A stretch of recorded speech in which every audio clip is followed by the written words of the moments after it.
Wala na pong intro. Na-miss ko po kayo mga tagapanood. Kaya panibagong araw, panibagong reaction video po ulit tayo mga tagapanood. Welcome back po dito sa ating YouTube channel at Facebook page. Sa lahat ng mga bagong napadaan lang po dito sa ating channel, huwag niyo po sanang kalimutan na mag-subscribe.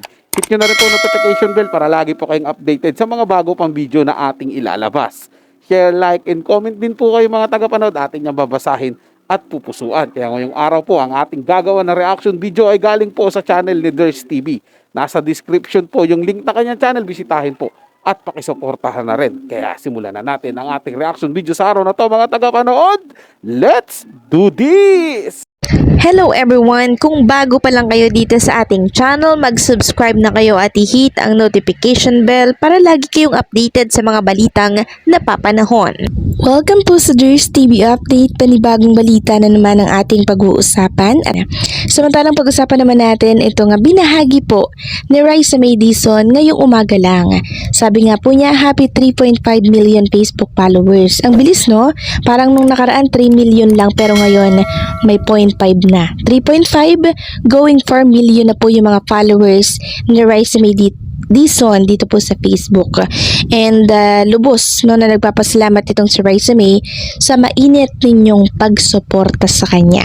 Samantalang kahapon or kagabi naman, ginulat po ni Maine Mendoza yung mga fans niya. No? Sabi nga po ng mga fans niya, hindi nila alam na may ganito palang ganap ang isang Maine Mendoza kahapon. Sana nalaman daw niya para nakapag-prepare sila, para nakapunta sila dyan sa SM MOA.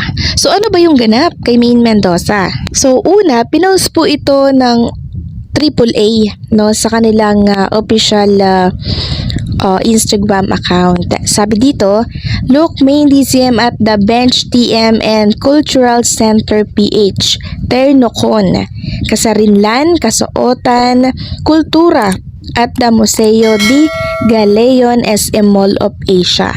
So ito pong kasuotan ni Maine Mendoza ay creation by Joji Loren. So nung nakita po ng karamihan itong si Maine Mendoza na rumarampa po, no, nagpa-fashion show, marami po nagsasabi na napaka-sophisticada ng isang Maine Mendoza. Hindi daw sila sanay. At napansin nga din nila na hindi po ayos no yung manggas ng Pilipiniana na nakasuotan nitong si Maine Mendoza. So ipapakita ko na lang po sa inyo, tabingi siya na parang UP siya. Hindi ata to napansin. Ganun pa man ay kayang-kaya pong dalhin ni Maine Mendoza kahit ano ang kasuotan niya. Yun nga lang, hindi po kami sanay kasi kilala po namin si Maine Mendoza na maligalig, magaslaw, no? Pero sa inakto niya po dito sa fashion show, napaka-yumi, hindi makabasag ng pinggan.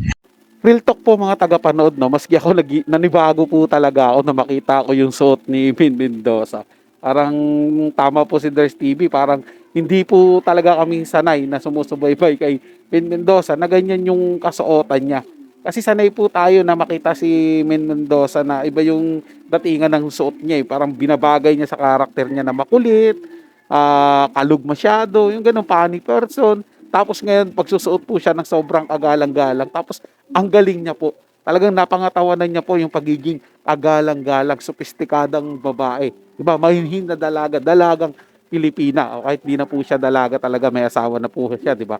Pero ganun po yung datingan niya, mga tagapanood, yung babaeng sobrang Pino kung gumalaw. Napakahusay po talaga ni Maine Mendoza. Talagang magugulat ka po sa kanyang ipinapakita. Sino ba naman mag-aakala, di ba? Sa nung Maine Mendoza noon na dabs-mas lang. Ngayon, makikita po natin na ang layo na po. Sobrang layo na po ng narating.